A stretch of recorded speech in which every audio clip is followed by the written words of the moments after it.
Bonjour à tous, nous sommes le mardi 6 juin 2017. Donc comme je l'ai dit dans une précédente vidéo, j'ai reçu le sacrement de confirmation dimanche, le jour de la Pentecôte, et je voulais parler justement du sacrement de confirmation. Alors, pour parler du sacrement de confirmation, je vais surtout en parler d'un point de vue biblique, parce que je pense que c'est ce qui importe le plus. Alors, on va voir que effectivement, le sacrement de confirmation n'existe que dans l'Église catholique, ou peut-être aussi orthodoxe, mais n'existe pas, par exemple, chez les protestants. Donc, on va voir quand même qu'elle tient ses bases dans certains textes bibliques. Je pense qu'il peut être intéressant de s'y pencher pour voir finalement que l'Église catholique, l'Église universelle, l'Église apostolique, l'Église des apôtres, et s'attache quand même effectivement, l'Église d'aujourd'hui, je veux dire, qui est héritée des apôtres, s'attache quand même à respecter la pureté des traditions. Auparavant, prions. Au nom du Père et du Fils et du Saint-Esprit. Amen. Notre Père qui es aux cieux, que ton nom soit sanctifié, que ton règne vienne, que ta volonté soit faite sur la terre comme au ciel. Donne-nous aujourd'hui notre pain de ce jour. Pardonne-nous nos offenses comme nous pardonnons aussi à ceux qui nous ont offensés. Et ne nous laisse pas succomber à la tentation, mais délivre-nous du mal. Car c'est à toi qu'appartiennent le règne, la puissance et la gloire pour les siècles des siècles. Amen. Je vous salue Marie, pleine de grâce. Le Seigneur est avec vous. Vous êtes bénie entre toutes les femmes, et Jésus, le fruit de vos entrailles, est béni. Sainte Marie, Mère de Dieu, priez pour nous, pauvres pécheurs, maintenant et à l'heure de notre mort. Amen. Gloire soit au Père, et au Fils, et au Saint-Esprit, comme il était au commencement, maintenant et toujours, et dans les siècles des siècles. Amen. J'en appelle au Saint-Esprit, précieux Saint-Esprit, avec qui j'ai pu réellement communier dimanche, en recevant le sacrement de confirmation. Ce pourquoi je te dis merci. Merci parce que c'était un grand moment. J'ai encore du mal à vraiment ressentir ce que cela peut représenter et quelle portée cela va avoir sur ma vie de chrétien. Mais j'ai vraiment ressenti des choses très fortes et très agréables. Alors, merci et je te demande, précieux Saint-Esprit, de m'inspirer la saine compréhension de la parole que je vais lire aujourd'hui. Amen. Voilà. Alors, j'ai préparé, on va dire, un petit truc, comme ça, au brouillon, voilà. Un petit peu. J'ai lu les passages que je vais citer aujourd'hui. Et je terminerai par les dons du Saint-Esprit ainsi que les vertus et ainsi que le fruit du Saint-Esprit. Alors, tout d'abord, le sacrement de confirmation, je vais quand même le définir factuellement. C'est un sacrement qui est reçu, alors peut-être reçu en même temps que le sacrement de baptême ou le sacrement d'Eucharistie. Et pendant la cérémonie, certains confirmants ont communié pour la première fois. Donc moi, j'avais fait ma première communion à l'âge de 12 ans. Quand je dis ma première communion, normalement, ça n'aurait pas dû être ma première, mais ma seconde. Mais je n'ai pas fait ma première communion à l'âge de 7 ans. Donc j'ai fait ma communion solennelle, comme on disait, à l'âge de 12 ans. Et donc je n'ai pas eu à recommunier, forcément, puisque je communiais déjà à l'église. Donc, ce qui m'a réellement convaincu d'aller à la confirmation, je dirais tout simplement que c'est un appel. Parce que cette confirmation, je ne l'ai pas réfléchie, je ne l'ai pas méditée plus que ça. Je ne l'ai pas réellement... voilà, je n'ai pas été attiré vers cette confirmation d'une façon logique et raisonnée, mais d'une façon réellement, je pense, surnaturelle, entre guillemets. Il y a quelques mois de cela, je me suis dit, je dois aller vers la confirmation. Parce que, eh bien voilà, ma foi est arrivée à un point, était déjà à l'époque arrivée à un point tel que je me suis senti réellement appelé à aller vers le sacrement de confirmation. C'est seulement relativement récemment, en fait, que j'ai compris ce que cela voulait dire. Alors, le sacrement de confirmation consiste, lors d'une cérémonie de consécration, à recevoir, par l'imposition des mains et par également le Saint-Crème, des mains de l'évêque ou des pasteurs qui sont délégués par lui, on va dire, le Saint-Esprit pour confirmer en quelque sorte la foi, après avoir récité une profession de foi, dans laquelle on renonce au mal, au péché, dans laquelle on indique, en répondant à l'évêque, qui pour le coup c'est lui qui parle, nous demande, à nous confirmant puis à l'Assemblée, si l'on croit en Dieu, en Jésus-Christ, le Fils unique, né de la Vierge, qui a souffert sous Ponce Pilate, qui est mort sur la croix, qui est ressuscité, si on croit à la Sainte Église catholique, etc., en reprenant les termes du credo, nous répondons bien sûr, nous croyons, et imposition des mains par la suite, donc sur l'ensemble des confirmants par toute l'équipe pastorale, et ensuite individuellement, on reçoit le Saint-Crème. Donc je vais dire ce que c'est le Saint-Crème. C'est une sorte d'huile en fait. C'est une huile parfumée qui est faite d'huile d'olive mélangée à une résine très parfumée. Alors c'est vrai que ça sentait vraiment très très bon. Et qui vient de l'ancien Israël où les rois, les prêtres et les prophètes étaient oints. Pour le coup, oint, être oint, donc on est oint, on est en quelque sorte badigeonné par un signe de croix du Saint-Crème. Et le mot oint en hébreu, ça veut dire Messie. Comme ils appartiennent à Jésus, les confirmants, on part à la dignité du Christ qui est grand roi, prêtre et prophète. Le fait que le Saint-Crème sente si bon a aussi un sens symbolique. Les confirmants doivent répandre la bonne odeur du Christ, c'est-à-dire l'Évangile. Alors voilà, en fait, la grande différence entre le baptême et la confirmation, c'est de nos jours, là, hein, avec l'Église actuelle, c'est que réellement, dans le baptême, effectivement, on reçoit déjà le Saint-Esprit, mais pour nous-mêmes, tandis que la confirmation nous confirme dans notre foi et nous invite à être réellement portés vers les autres, donc à répandre la bonne nouvelle, à évangéliser autour de nous et à faire en quelque sorte comme les apôtres lorsqu'ils ont reçu, eux, le Saint-Esprit à la Pentecôte. En ce qui concerne le mot confirmer, c'est vraiment, alors du latin confirmare, si je me rappelle bien le cours que j'ai vu, c'est signer avec.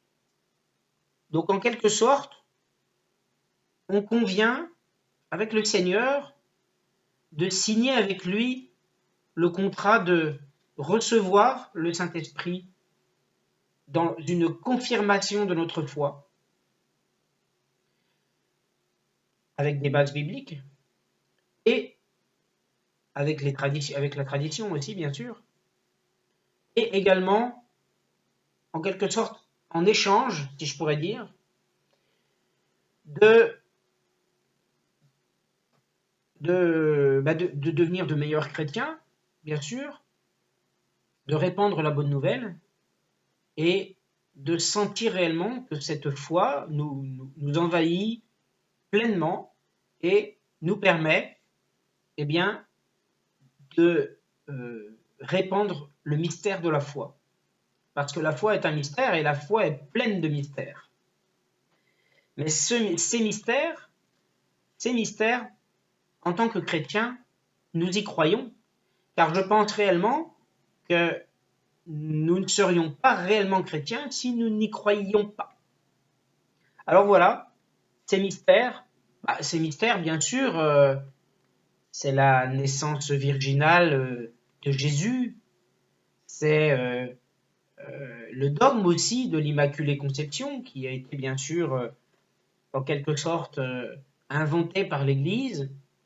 C'est aussi, bien sûr, eh bien, tous les mystères qui sont dans la Bible, c'est-à-dire l'ascension, plutôt d'abord la résurrection, l'ascension, la Pentecôte, les miracles de Jésus, tout ce qui concerne bien sûr son agonie, tous les mystères joyeux aussi, voilà, que l'on va retrouver dans le chapelet, et tout ce qui dans la foi définit en quelque sorte la ligne principale de la chrétienté, l'arrivée de Jésus-Christ sur la terre, son ascension après sa résurrection et son grand retour dans la gloire, prévu dans les textes, entre autres dans l'Apocalypse. Voilà. Donc, on est confirmé ainsi dans notre foi. Et voilà ce que signifie pour moi les deux choses de la confirmation. On est confirmé dans notre foi. On reçoit réellement le Saint-Esprit par imposition des mains et par le Saint-Crème individuellement. C'est vraiment un rite, hein, comme on a pu le voir. Et comme le baptême d'ailleurs, hein, c'est un rite de purification. Hein, voilà, donc le fait que le prêtre bénisse en quelque sorte par Jésus l'eau du baptême, eh bien c'est un rite de purification qui nous amène bien sûr vers le Seigneur et qui nous amène à être en connexion constante avec lui pour, malgré nos défauts de pécheurs, pour devenir des chrétiens, de se rapprocher en quelque sorte, si je puis dire, si j'ose dire, de la perfection dans la foi, l'observation de la parole et par-delà, eh bien, l'espérance d'obtenir les dons du Saint-Esprit et l'espérance d'être capable aussi de produire le fruit du Saint-Esprit que nous allons voir tout à l'heure, et l'espérance, bien sûr, que le Seigneur sera toujours avec nous, toujours présent dans notre vie, nous saura nous guider, saura nous réconforter dans l'épreuve, et que nous saurons, nous, de notre côté, accepter aussi les épreuves qu'il nous envoie, et aussi que nous saurons résister à la tentation, bien sûr, avec son aide. Voilà. Alors, maintenant, aujourd'hui, simplement je vais lire la Bible dans 2 éditions de la Bible, celle-ci, une Summer, qui est plutôt protestante puisqu'elle n'a pas les livres deutérocanoniques, et The Bible, qui est une Bible œcuménique. Donc, on peut voir que dans l'Ancien Testament, l'imposition des mains existait déjà. On peut aller voir en Genèse 48:8, lorsque Jacob adopte les fils de Joseph et les bénit. Israël regarda les fils de Joseph et demanda « Qui est-ce » Joseph lui répondit « Ce sont les fils que Dieu m'a donnés dans ce pays. »« Fais-les approcher, je te prie, dit Jacob, pour que je les bénisse. » La vue d'Israël était affaiblie par l'âge, de sorte qu'il n'y voyait plus. Il les fit donc approcher de lui et les embrassa. Israël dit à Joseph Je ne m'imaginais pas te revoir, et voici que Dieu me fait voir même tes descendants. Joseph reprit ses 2 enfants d'entre les genoux de son père, et se prosterna face contre terre. Puis il les prit tous les 2, Éphraïm à sa droite, donc à gauche d'Israël, et Manassé à sa gauche, et donc à la droite de son père, et les fit approcher de lui. Mais Israël tendit la main droite et la posa sur la tête d'Éphraïm, qui était le plus jeune, et sa main gauche sur la tête de Manassé.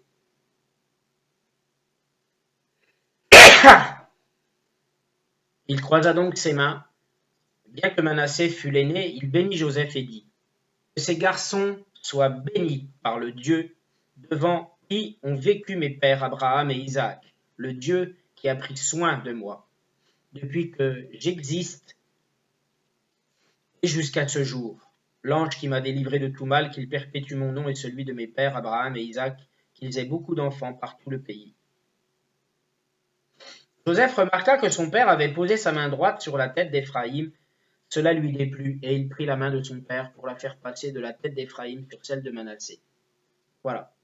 Donc il y a déjà une idée de bénédiction par l'imposition des mains.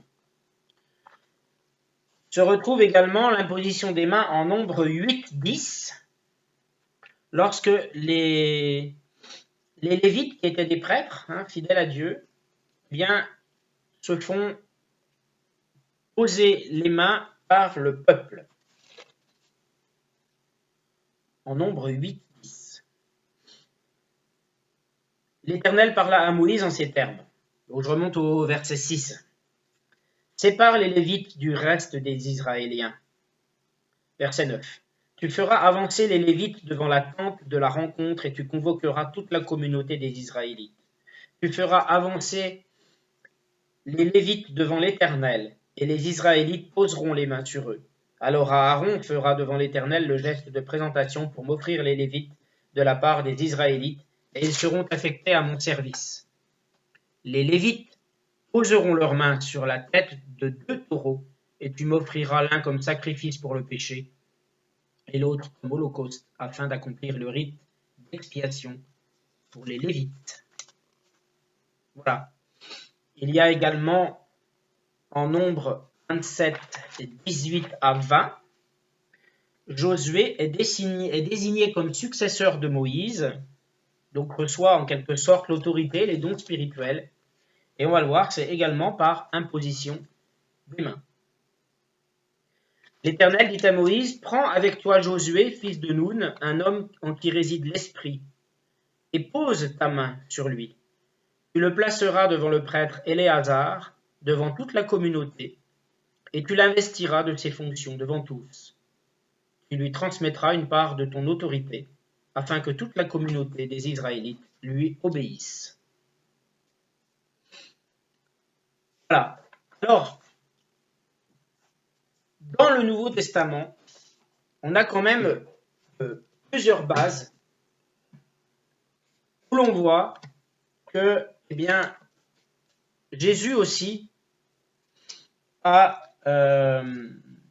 alors, c'est en hébreu, d'abord en hébreu, Jésus aussi a imposé les mains. Alors, on va d'abord aller voir ce qui se passe en hébreu. Voilà, alors désolé, j'avais perdu ma marque. Donc, c'est en Hébreu 6. En Hébreu 6. Ainsi tournons-nous vers un enseignement d'adulte en laissant derrière nous les premiers éléments du message chrétien. Nous n'allons pas poser de nouveau les bases de ce message, la nécessité de se détourner des actions néfastes et de croire en Dieu. L'enseignement au sujet des baptêmes et de l'imposition des mains, l'annonce de la résurrection des morts et du jugement éternel. Progressons, c'est là ce que nous allons faire si Dieu le permet. En effet, qu'en est-il de ceux qui retombent dans leur ancienne vie? Ils ont reçu une fois la lumière de Dieu, ils ont goûté aux dons célestes et ont eu part au Saint-Esprit. Ils ont senti combien la parole de Dieu est bonne et ils ont fait l'expérience des puissances du monde à venir. Et pourtant ils retombent dans leur ancienne vie, etc. Donc, là on voit simplement que l'imposition des mains. Donc autant le baptême, c'est des rites de purification hein, qui sont pratiqués par les juifs ou les païens. Et l'imposition des mains est un geste qui consiste à poser les mains sur quelqu'un pour indiquer qu'un don spirituel, une bénédiction particulière ou la guérison lui était accordée. Tout simplement. On l'a dans Luc 3,16. Alors c'est là pour le coup, je trouve, Luc 3,16, c'est assez net quand même. Donc on va en Luc 3,16.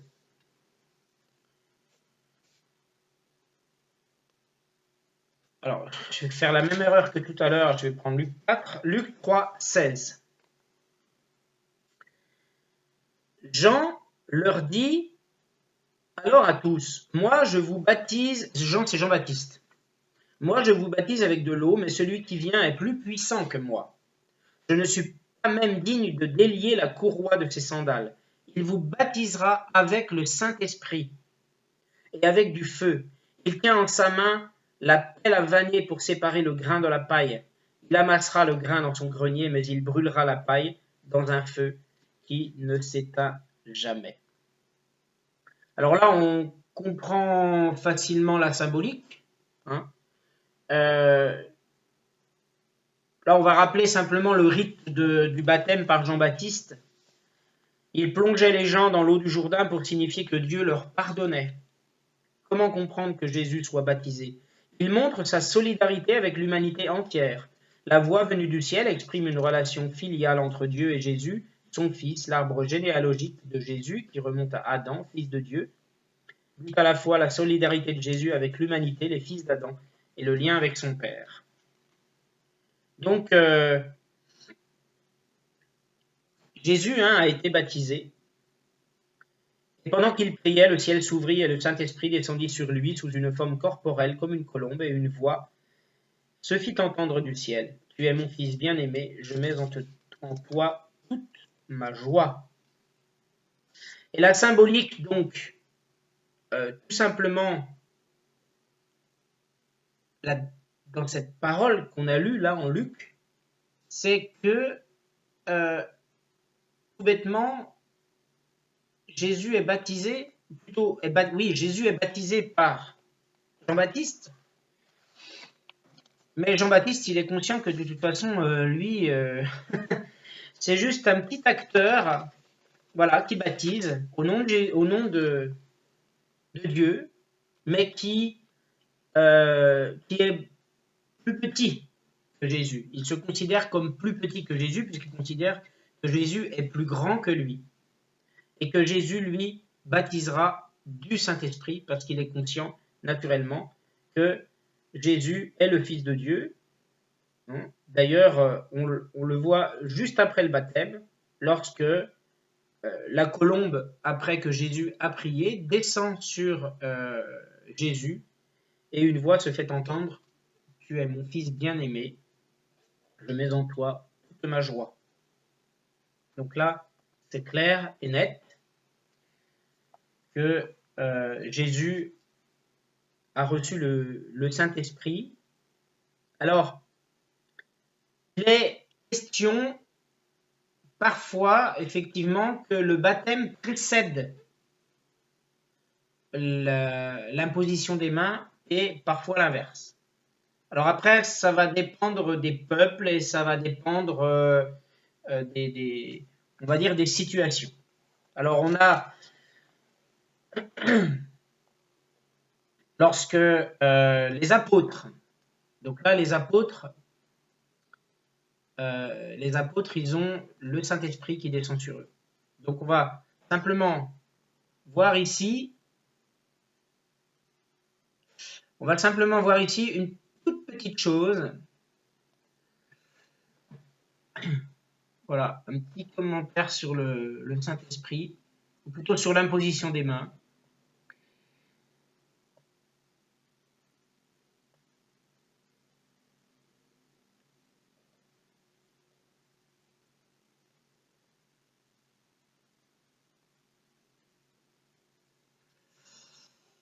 Quand le Saint-Esprit vint sur la terre et que les croyants juifs, les 120 dans la chambre haute, furent baptisés en un seul corps, Nous n'entendons parler d'aucune imposition des mains, quelle qu'elle soit. Donc là, en Actes 2.4, ainsi qu'en 1 Corinthiens 12.13. En 1 Corinthiens 12.13, c'est effectivement très clair. Et nous tous, juifs ou non juifs, esclaves ou hommes libres, nous avons été baptisés pour former un seul corps par le même Esprit Saint. Et nous avons tous pu à boire de ce seul esprit. Donc,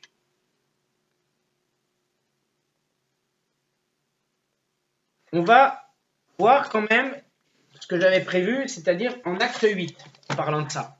Parce que en acte 8, 14, jusqu'à 19, effectivement, il est question que Pierre et Jean imposent les mains aux croyants de Samarie. Donc, acte 8, 14. Et suivant. Quand les apôtres restés à Jérusalem apprirent que les Samaritains avaient accepté la parole de Dieu, ils déléguèrent auprès d'eux Pierre et Jean dès leur arrivée. Ceux-ci prièrent pour les nouveaux disciples afin qu'ils reçoivent le Saint-Esprit. En effet, il n'était encore descendu sur aucun d'eux. Ils avaient seulement été baptisés au nom du Seigneur Jésus.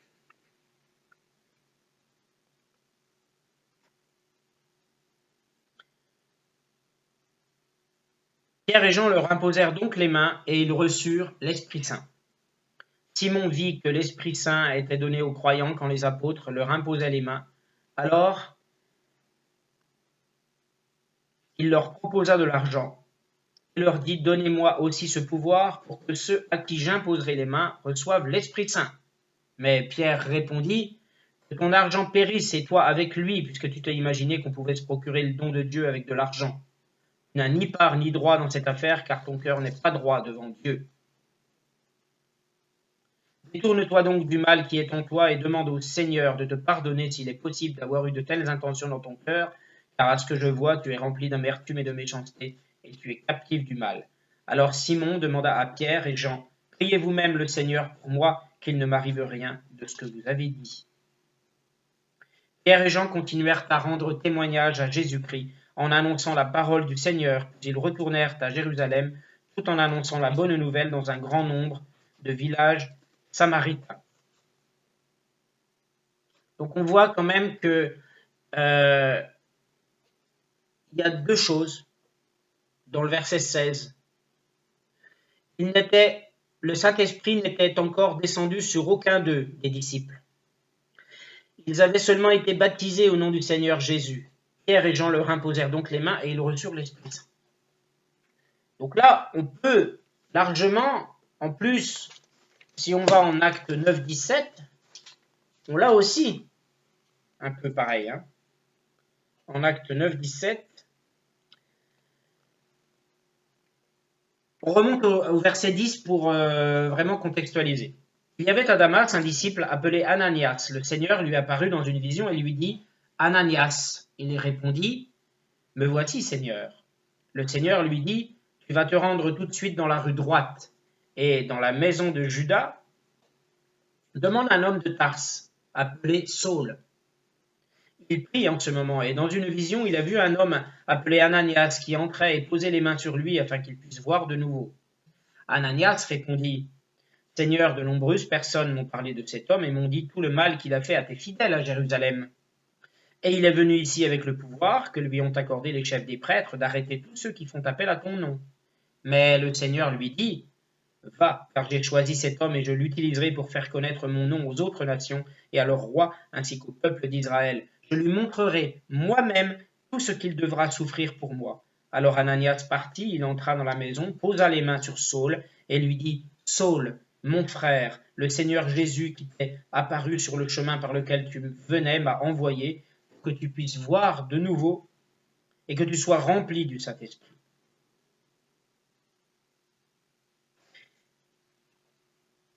Donc Saul, on le sait, c'est Paul. Paul qui aura écrit ensuite toutes les lettres qui suivent, les Corinthiens, Thessaloniciens, Philippiens, etc. Éphésiens, Galates. Voilà. Passages pour moi qui sont significatifs et qui pose les bases en quelque sorte de l'imposition des mains, en plus du baptême hein, dans l'Église. Alors, à savoir aussi que Jésus a imposé les mains à des personnes pour les bénir, et on le voit par exemple, hein, on le voit dans Matthieu 19, verset 13. Matthieu 19, verset 13. Des gens amenèrent des enfants à Jésus pour qu'il pose les mains sur eux et prie pour eux, mais les disciples leur firent des reproches. Jésus dit alors, « Laissez les enfants venir à moi et ne les en empêchez pas, car le royaume des cieux appartient à ceux qui sont comme eux. » Il posa les mains sur eux. Alors j'ai relevé également Acte 19, 1, 7. Paul, donc Saul, est à Éphèse. Pendant qu'Apollos était à Corinthe, Paul traversa la région montagneuse d'Asie mineure et arriva à Éphèse. Il y trouva quelques disciples et leur demanda « Avez-vous reçu le Saint-Esprit quand vous avez cru ?» Ils lui répondirent « Nous n'avons jamais entendu parler d'un Saint-Esprit. » Paul leur demanda alors « Quel baptême avez-vous donc reçu ?» Ils répondirent « Le baptême de Jean, Jean le Baptiste. » Paul leur dit Jean baptisait ceux qui acceptaient de changer de comportement et il disait au peuple d'Israël de croire en celui qui allait venir après lui, c'est-à-dire en Jésus. Après avoir entendu ces mots, ils se firent baptiser au nom du Seigneur Jésus. Paul posa la main sur eux et le Saint-Esprit leur fut accordé. Et ils se mirent à parler en des langues inconnues et à donner des messages reçus de Dieu. Ces hommes étaient une douzaine en tout. Voilà. Donc là, on voit nettement que le baptême établit vraiment le chrétien dans sa foi, le purifie hein, de ses péchés, ou pose des bases, en tous les cas, de purification, tandis que l'imposition des mains, réellement, donne le Saint-Esprit. L'imposition des mains, naturellement, ce sont les apôtres qui dans l'Église, ou Jésus, qui vont imposer les mains. Hein, ce sont les apôtres. Et à la Pentecôte, quand les apôtres ont reçu le Saint-Esprit, c'est à eux ensuite le Saint-Esprit est descendu sur la terre à ce moment-là, et donc c'est à eux ensuite d'imposer les mains et de faire des disciples de toutes les nations. Alors, dans 1 Timothée 5, 22, on peut voir aussi, ça c'est plus un conseil qui est donné aux responsables de l'Église, c'est dans 1 Timothée 5, 22, donc, n'impose pas trop vite les mains à quelqu'un et ne t'associe pas au péché d'autrui, conserve-toi pur. Et c'est ce qui justifie, cette parole justifie la profession de foi. On professe notre foi. Et quand on la professe, eh bien, c'est qu'on l'a dans le cœur. Et c'est qu'on l'a profondément et qu'on veut suivre le chemin du Seigneur et qu'on le désire vraiment très fortement. Et ce n'est pas une mince affaire que cette histoire de confirmation. Je m'en suis rendu compte finalement assez récemment, même si je me suis senti appelé il y a quelques mois à le faire, et que je n'ai eu de cesse d'ailleurs que d'arriver sur ce chemin, même si j'ai pris un petit peu le train en route, entre guillemets, mais tout de même. Et voilà, j'ai fait cette lettre de motivation à l'évêque qui faisait 4 pages. J'ai laissé parler mon cœur. Et aujourd'hui, je suis confirmé. Donc, entre autres, je vais pouvoir lire la parole, les lectures du jour à l'église pendant les messes. Et je vais maintenant me faire fort de me consacrer, bien sûr, à la vie de l'église. Alors, d'une façon que je n'ai pas encore complètement découverte, mais j'ai quand même là quasiment eu le jour de la confirmation, c'est-à-dire dimanche, une confirmation justement en moi-même que je pense vraiment que je devrais m'orienter, proposer mes services pour dispenser si ce n'est pas du catéchisme, mais en tout cas de la catéchèse.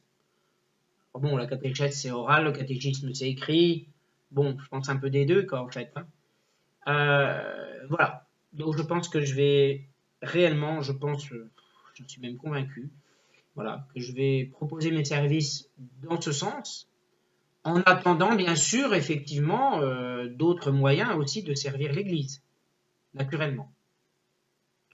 Parce que avec ma foi vraiment forte, ancrée, je pense que je peux, et aussi bien sûr, avec un certain goût pour la pédagogie, et bien aimer expliquer les choses que j'aime, bien sûr.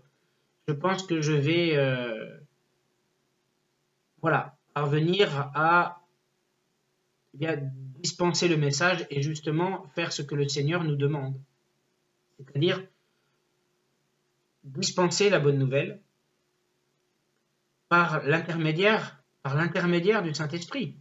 Parce que si je dis Seigneur, tu es le Fils du Très-Haut.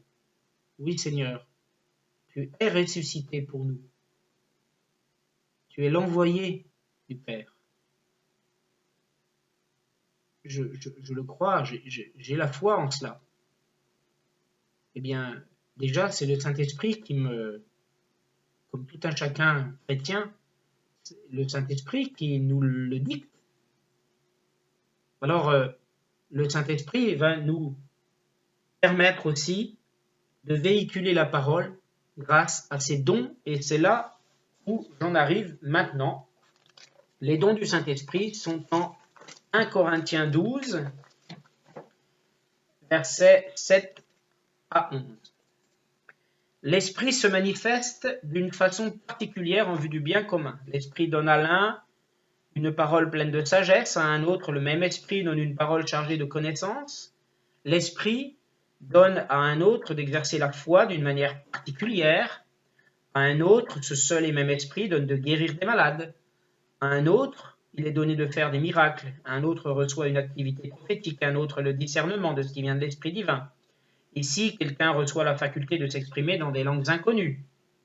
Et il est donné à un autre d'interpréter ces langues. Mais tout cela est l'œuvre d'un seul et même Esprit qui distribue son activité à chacun de manière particulière, comme il veut. Alors, le don des langues est arrivé aux apôtres aussitôt que, à la Pentecôte, aussitôt qu'ils ont reçu le Saint-Esprit. Hein, on le sait. C'est en acte 2, lorsque le jour de la Pentecôte arriva, les disciples étaient tous rassemblés au même endroit. Tout à coup, un grand bruit survint du ciel, c'était comme si un violent coup de vent s'abattait sur eux et remplissait toute la maison où ils se trouvaient assis. Au même moment, ils virent apparaître des sortes de langues qui ressemblaient à des flammèches. Ils se séparèrent et allèrent se poser sur la tête de chacun d'eux. Aussitôt, ils furent tous remplis du Saint-Esprit et commencèrent à parler dans différentes langues, chacun s'exprimant comme le Saint-Esprit lui donnait de le faire. Et bien sûr, ensuite, forcément, les gens étaient très surpris de les entendre parler des langues qu'ils ne connaissaient pas. Et chacun entendait dans sa propre langue. Donc, les vertus du Saint-Esprit. Les vertus du Saint-Esprit viennent en quelque sorte de l'homme. Donc,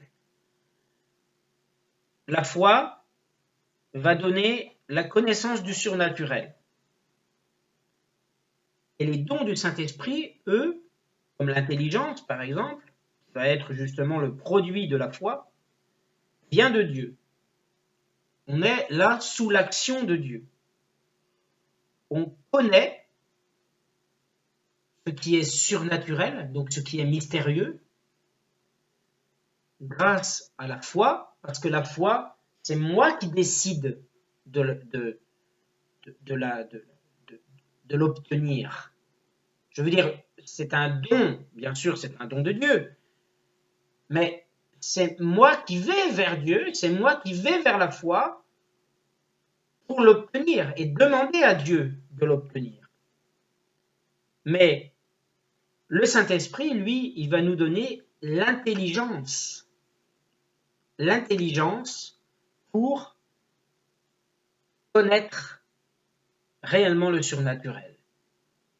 Et la foi va nous donner aussi la connaissance du créé. Donc, on va bien sûr avoir en quelque sorte cette science afin de pouvoir mieux appréhender cette notion de création. Donc, deuxième don du Saint-Esprit, la science. L'espérance, quant à elle, qui est une vertu de l'homme, par le Saint-Esprit, permet d'avoir une défiance de soi pour avoir confiance en Dieu. Alors, cette vertu du Saint-Esprit va nous donner la crainte. Nous donner la crainte, alors pas la crainte du châtiment, mais la crainte de Dieu. La crainte, on va craindre Dieu en ce que il va nous allons toujours constamment avoir la crainte de perdre la foi, de perdre cette espérance et aussi de perdre naturellement la proximité avec le Seigneur. Donc, on va en quelque sorte se défier soi-même pour garder réellement cette confiance en Dieu. On va réellement lutter contre ses propres doutes. La crainte, troisième don du Saint-Esprit. La sagesse, ensuite, va venir du fait que nous allons avoir cette vertu de la charité.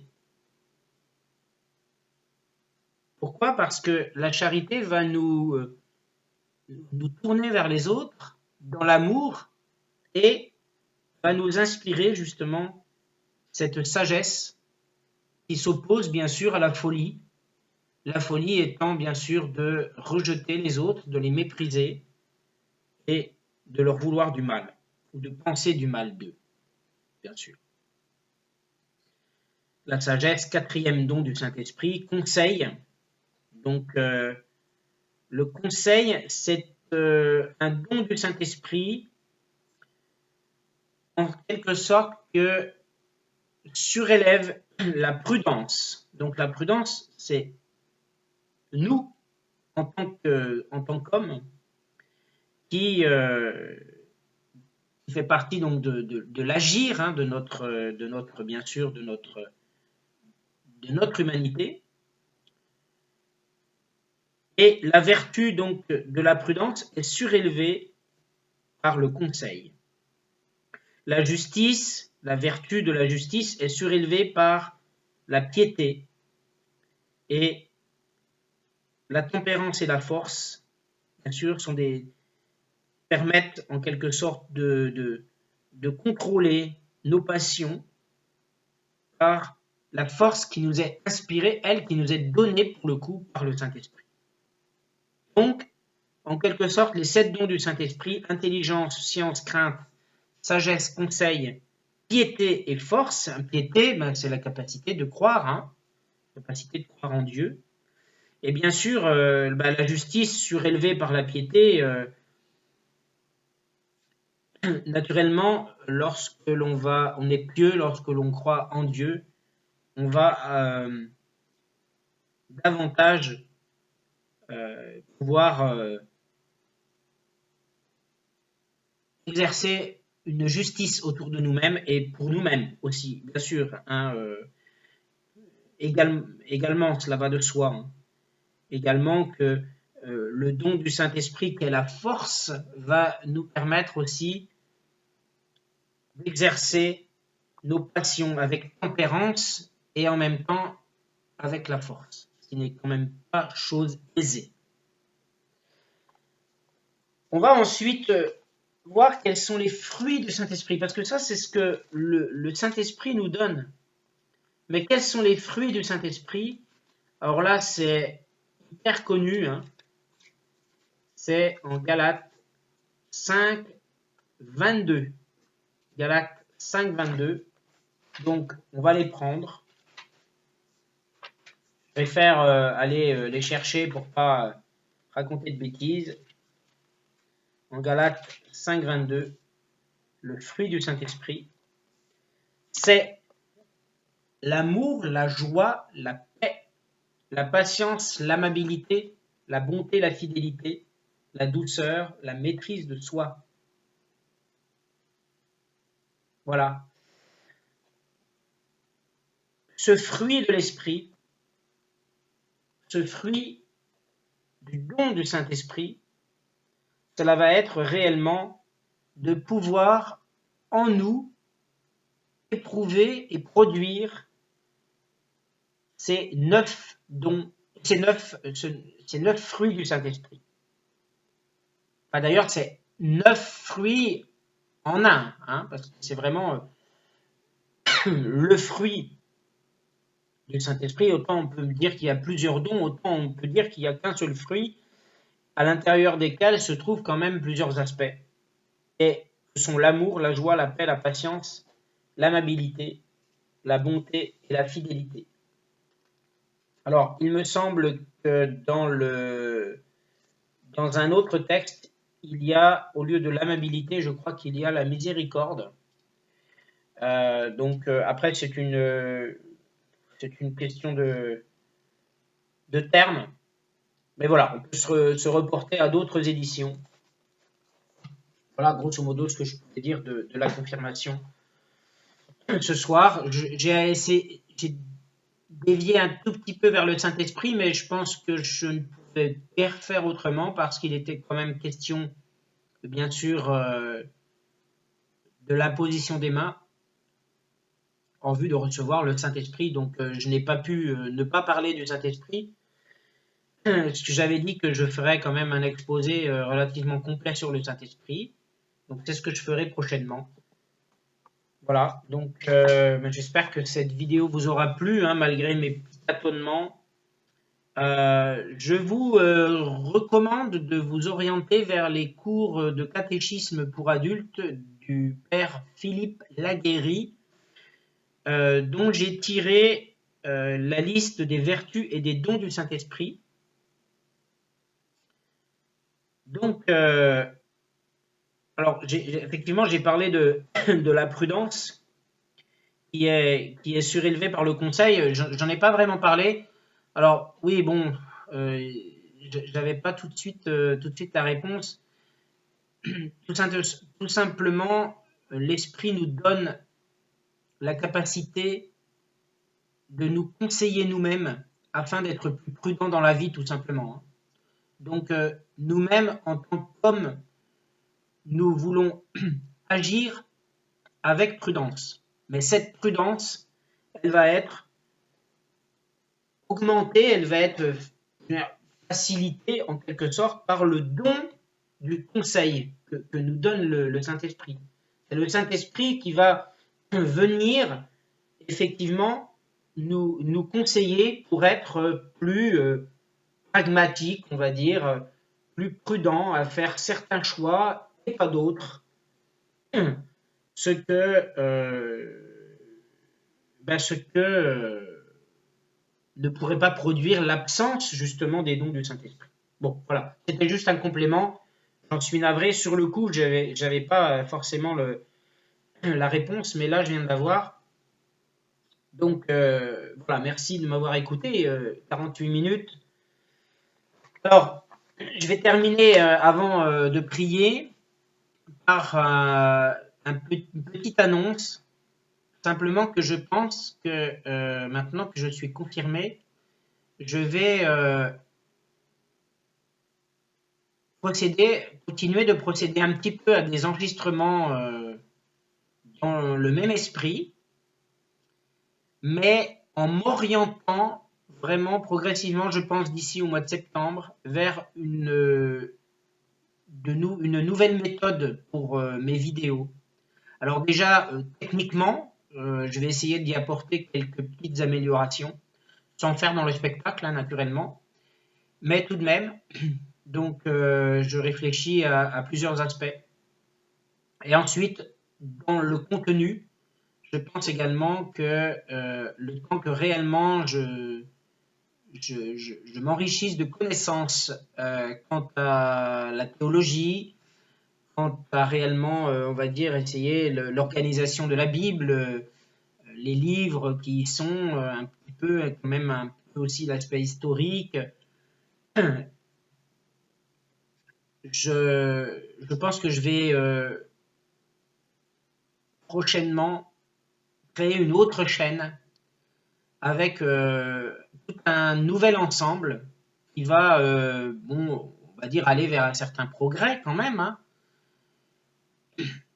Des exposés qui ne soient pas, on va dire, bah voilà, aussi hésitants que ce que je fais à l'heure actuelle. Voilà, c'est vrai que parfois je peux paraître un peu long, parfois, d'autant que je maîtrise pas du tout l'outil de montage là sur YouTube, hein, pardon, mais là je suis pas arrivé. J'ai essayé plusieurs fois, je suis pas arrivé à monter, je suis pas arrivé à couper, je suis pas arrivé à grand chose. C'est pour ça que mes vidéos sont brutes. Donc je suis vraiment désolé. Euh, mais simplement, bon voilà, je pense qu'il faut prendre mes vidéos telles qu'elles sont et je suis navré si y a certains aspects qui déplaisent, lorsque je suis hésitant, lorsque parfois je peux commettre des impairs, je peux faire quelques erreurs. Là aujourd'hui, je ne pense pas avoir fait d'erreur, comme la plupart du temps, je ne pense pas avoir fait d'erreur, mais je sais que dans certaines vidéos, j'ai fait des erreurs et je ne suis pas arrivé à les corriger en ligne.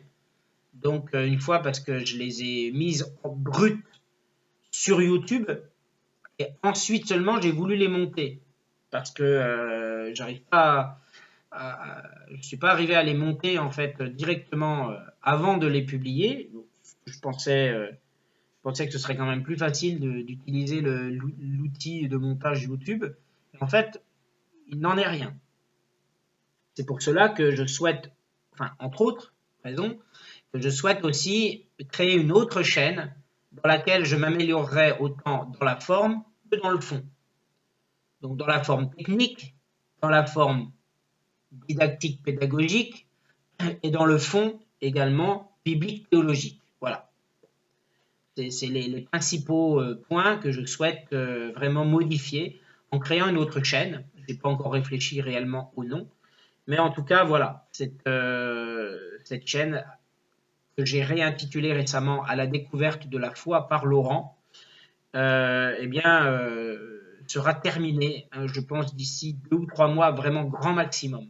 Hein. D'autant que là, voilà, je m'enregistre simplement sur mon ordinateur, sans micro, avec le son direct, avec ma spontanéité, malgré quelques petits préparatifs. Si ça me plaît, ben, j'en suis ravi. Si ça ne plaît pas, j'en suis bien sûr ravi. Je ne m'en fiche pas.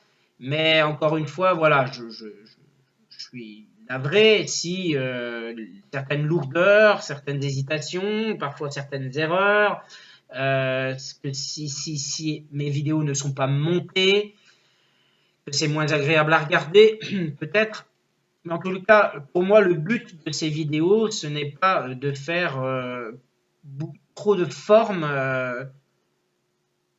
trop de rapidité, mais plutôt réellement de réfléchir, de réfléchir ensemble, qu'on partage en fait et qu'on prenne le temps réellement de réfléchir et de méditer, de lire la parole, de se nourrir de la parole et de je puisse vraiment, moi, voilà, vous apporter mon expérience pour que vous puissiez, de votre côté, eh bien, trouver aussi quelque chose. Bon, alors, je ne me fais pas d'illusions non plus. Il y a des gens qui sont beaucoup plus avancés que moi dans la foi et qui ne voient dans mes exposés aucun intérêt. Et ça, je peux tout à fait le comprendre. Donc, bon, bien sûr, j'oblige personne à regarder mes vidéos, hein, et même, voilà, de bout en bout, ou à les regarder tout court.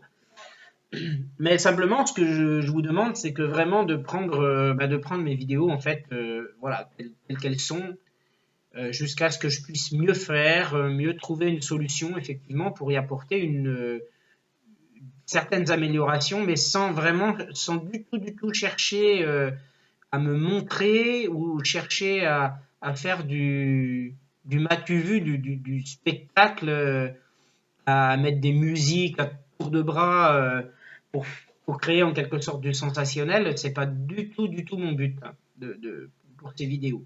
J'essaierai d'apporter certaines, comme je l'ai dit, dans la forme, certaines améliorations, dans la forme technique, mais ça va rester réellement relativement soft, solennel, voilà, en essayant bien sûr de rendre peut-être plus attractif aussi. Donc voilà, je souhaite maintenant, je pense, prier. Nous pouvons prier ensemble. Je m'adresse aussi à ceux qui ont été confirmés il n'y a pas si longtemps, peut-être, non, 2 ans ou récemment, pour les encourager, pour nous tous nous encourager à maintenir réellement cette foi, à prier souvent, ce que nous demande l'Écriture, prier sans relâche, notre Seigneur, notre Dieu, et toujours de vouloir qu'il nous parle, et de vouloir lui parler dans la prière, et de vouloir qu'il nous parle aussi, si ce n'est dans la prière, en tous les cas, toujours et encore dans la Sainte Écriture. C'est pour moi capital. On peut prier, faire des demandes dans nos prières, on peut glorifier le Seigneur, on peut le louer, le remercier, être vraiment reconnaissant pour ce qu'il fait dans nos vies et lui demander aussi de nous aider parce qu'on a confiance en lui et qu'on l'aime. Mais il est impératif d'ouvrir sa Bible, voilà, plusieurs fois par semaine. Alors, tous les jours, c'est pas évident, mais au moins ouvrir la parole. Ceux qui sont abonnés à certains magazines, voilà, où on retrouve la parole chaque jour, ou alors sur Internet, sur certains sites comme l'Évangile au quotidien, par exemple. Ne serait-ce que lire vraiment la parole, voire même l'étudier, c'est encore mieux, je pense. On n'aura jamais assez d'une vie pour découvrir les merveilles, tous ces mystères, tous ces secrets que nous révèle la parole et que nous réserve à notre esprit, à notre cœur et à notre âme de pécheur défendante, eh bien, de notre Seigneur. Donc, je pense que, oui, j'ai pas formulé une phrase correcte. Tous les secrets que nous révèle notre Seigneur, à notre âme défendante, à notre âme de pécheur défendante, parce qu'on est pécheur. Voilà, on est pécheur. Tout le temps. Et tout le temps, il faut prier réellement sans relâche pour vraiment être de bons chrétiens, essayer tout au moins d'être de bons chrétiens, demander au Seigneur qu'il nous aide à lutter contre la tentation et surtout accepter aussi les épreuves qu'il nous envoie, lui demander de nous aider, toujours s'appuyer sur lui. Alors lisons des psaumes, lisons-lui des psaumes à haute voix, prions-le, mais toujours dans cette confirmation, réellement ne laissons jamais tomber, ne laissons pas tomber la parole, ne nous disons pas, oh ben c'est bon, ça y est, je suis confirmé, voilà. Non, enfin, je pense qu'au contraire même, il y a plus de travail qu'avant. Donc il faut, pour se sentir réellement bien et libre dans le Seigneur, il faut continuer réellement à vouloir le connaître. Alors quand je dis vouloir, c'est le désirer, hein, en l'occurrence. Mais pour cela, pour le coup, il faut quand même avoir la volonté d'ouvrir sa Bible et puis d'essayer de l'étudier. C'est pas évident dans notre vie actuelle, notre vie de travail, la vie où nous réserve, enfin nous impose des obligations diverses et variées. Et il faut autant garder les pieds sur terre, mais aussi lever les yeux au ciel et sentir toujours que le Seigneur est là, et ne pas, voilà, ne pas le décevoir, parce que je pense qu'on lui fait mal lorsqu'on l'abandonne, lorsqu'on lui fait comprendre que ok, merci, maintenant j'ai eu ce que je voulais pendant 3 ou 4 jours, la prière ça suffit, on viendra plus tard. Bon, voilà. Chacun a sa conscience pour lui, mais je pense vraiment qu'en tant que confirmé, maintenant, qui est le dernier sacrement d'initiation de la vie chrétienne, eh bien, il faut avancer. Il faut avancer. Parce que après le sacrement de confirmation, pour ceux qui ne sont pas mariés, par exemple, eh ben, il va y avoir le sacrement de mariage. Pourquoi pas? Ou alors, il peut y avoir le sacrement de l'ordre aussi, hein, autant que comme diacre ou comme prêtre, par exemple. Hein. Donc, je pense qu'il faut vraiment penser que, quel que soit le chemin que va prendre notre vie, vers le sacrement de mariage, vers le sacrement de l'ordre, eh bien, si on abandonne la communication avec le Seigneur en ouvrant notre Bible ou en priant, on n'ira pas loin. Hein.